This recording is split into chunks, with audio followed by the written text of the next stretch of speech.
Welcome in, everybody, to Fantasy Pros. This is the Fantasy Football Podcast. It is me, Joey P, Joe Pisapia, and we're going to take a look at the wide receivers looking for maybe second chances to get back in your good graces in 2024.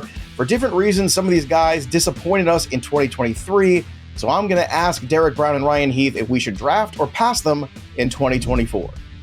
Let's take a look at the wide receivers here, and let's start with a big name, Stefon Diggs, a guy that was going in the first round last year. Right now, he is wide receiver 19, 38 overall in ADP. D-Bro, I was the Grim Reaper last year about Stefon Diggs and concerned about him falling off the years in the league. Now he finds himself in a refresh situation where people were so, and rightfully so, disappointed in the second half of Stefon Diggs that there's a lot of fear in the marketplace with him. Sometimes that fresh coat of paint all of a sudden wipes away any of those memories. Does that do it for you when now he's a Houston Texan for Stefon Diggs, or are you going to pass on him at his current ADP? The current ADP is the part that's getting me, man. It's the part that makes it hard to swallow. Like wide receiver 19, I think that his ADP and Tank Dell's ADP should be flipped. If it was flipped, I would have more interest in Stefon Diggs. I will say this with a caveat. Behind the scenes, I have seen some of the stuff that they're working on at Fantasy Points Data and stuff like that. And I know like there's an out for Stefon Diggs with like what you're looking at as far as route win rates and things like that, where maybe we're a little bit too bullish on him being totally washed. But the other thing we've seen over 2 consecutive seasons, because that's the one thing I want to point out here, is it's not just 1 year. We've seen the late season swoon for Stefon Diggs. That has happened in back-to-back seasons. And so it's more along the lines of the ADP that I don't want to draft him at than it is necessarily just the player. Because I am warming up to, okay, what if we're wrong here and playing both sides of the aisle with it? But at the current ADP, can't do it.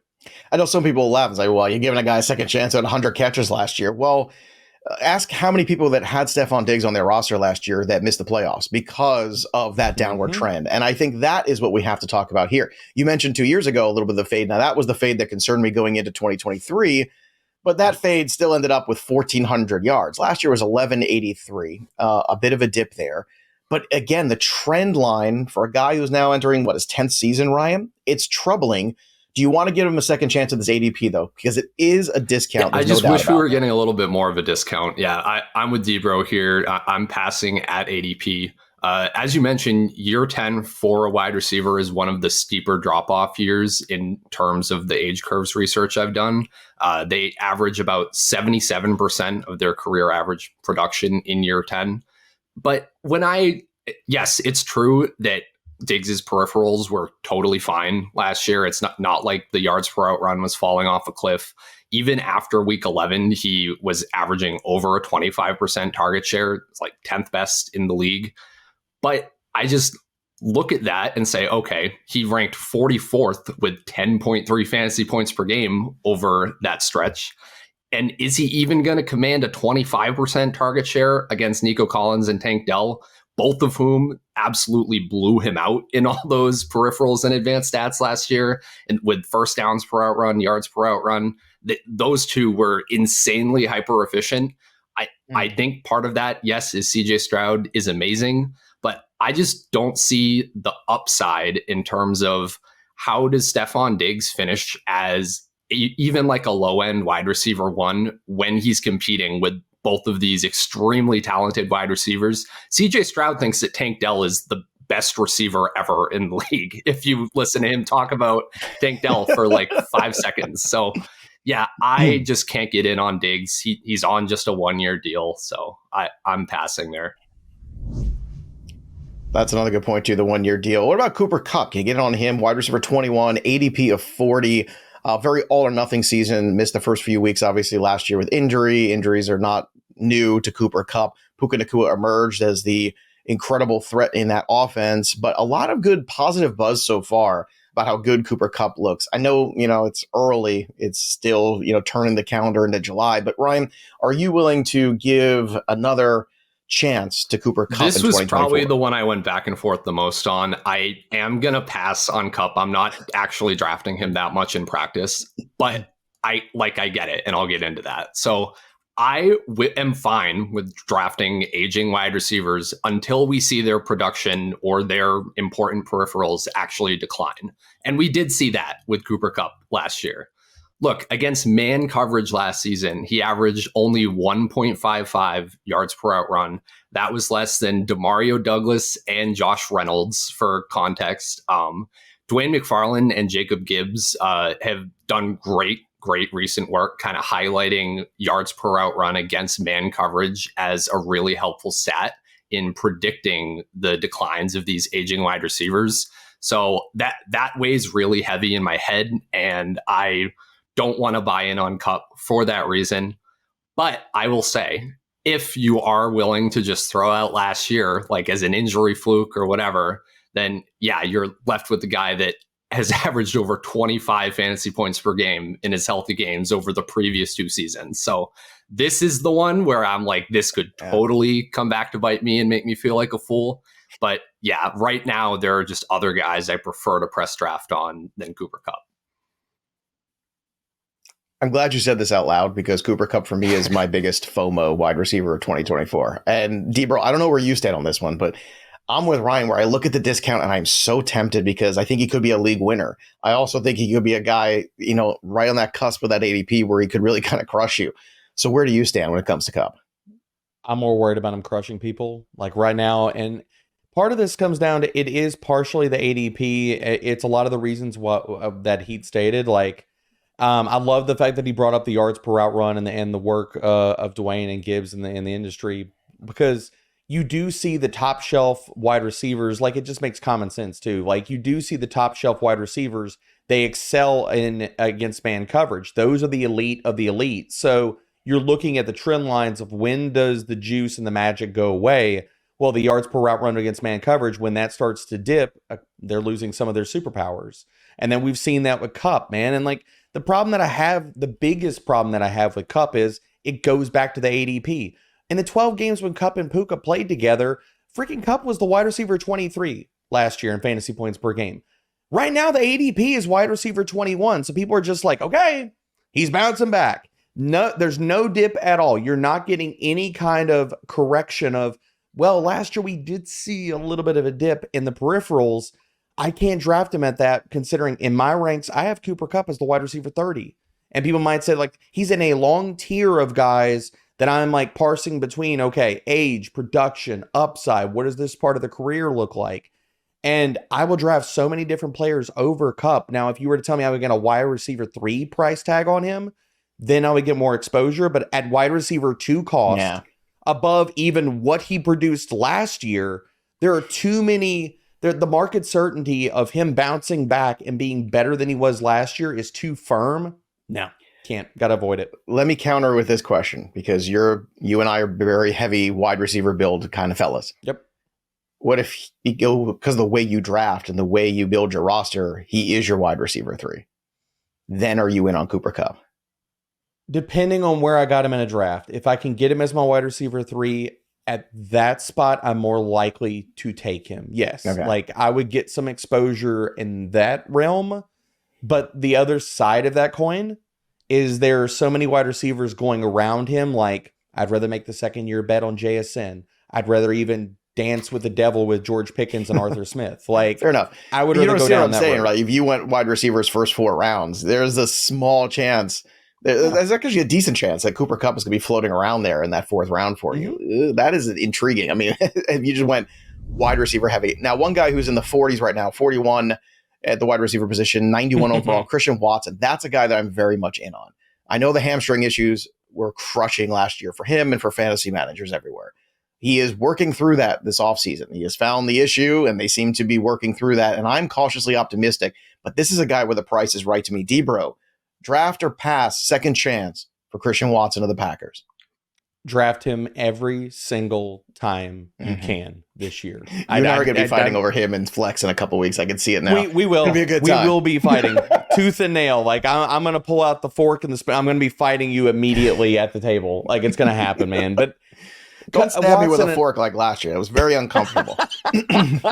I'll at least make sure it's a good one and not one rusty. I don't want you to have to go get a tetanus shot. But you still should be at least within the realm, considering you got one last year. So I'm not that worried about it. But the thing with Watson, and I keep reiterating this over and over, but it's still true, man. When he was healthy last year, he led Green Bay in every single receiving metric that we care about, period. End of story. He is the wide receiver 1 on Green Bay. No, I don't care about Dontavian Wicks, who's their wide receiver 4, and he's probably not even to sniff a starter's role. No, I don't care about Jaden Reed, who can't even play 60% of the snaps because they love 12 and 21 personnel. Think people can go chase those touchdowns. Good luck with that. I'm just drafting the real Packers wide receiver 1. Ooh, you agree with that? Is he the real Packers wide receiver 1? I Watson, do agree with that. opinion? Yeah. I'll say I am drafting Wicks because I care about contingent upside. Not on the same team as the teams I'm drafting Christian Watson on, but yeah, I like this situation and the idea of drafting into this ambiguous receiving room. So fine with Wicks, but yes, Watson, as Debro said, when all of the Packers receivers were healthy from weeks 5 through 11, Watson led the team with over a 20% first read target share. His best 2 games of the season were actually right after that split in weeks 12 and 13. In those 2, he averaged 0.16 first downs per route run. That would have ranked second behind only Tyreek Hill across the full season, and 24 fantasy points per game in those 2 games. So yes, I understand I'm touting a 2-game sample, but look, those were the 2 games where he was probably the healthiest he'd been all year. He had the preseason hamstring injury. He had a week 7 knee injury that was kind of costing him some explosiveness. So yeah, and look, it sounds like they are addressing his hamstring problem. They realized that he had a muscle asymmetry in one of his legs. This was a very similar story to what we heard about Alvin Kamara last year, and he ended up getting a much bigger workload and having a big bounce back. So definitely interested there. But then we have to zoom out even more. Listen, remember Watson's rookie season. He led all wide receivers in fantasy points per route. He ranked top 10 in yards per route run among all rookies over the past decade in his rookie season. Like that, it was unbelievable.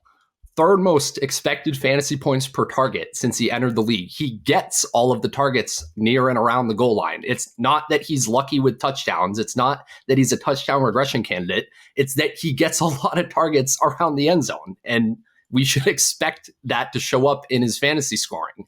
And then the final thing I just have to mention is last year, I thought that the only valid argument against Watson, aside from what if he gets hurt or whatever, is, oh, well, Jordan Love isn't going to be as good as Aaron Rodgers. Jordan Love was way better than Aaron Rodgers was last year. Way better. Aaron Rodgers in 2022 was like 19th, top 20 fringe in like all of the passing efficiency stats.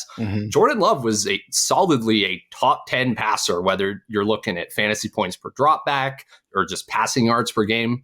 Jordan Love's really good. He didn't really hit Watson as much on the deep targets, which is something I do kind of expect to just variance come back and regress a little bit. But yeah, I'm just so in on Watson.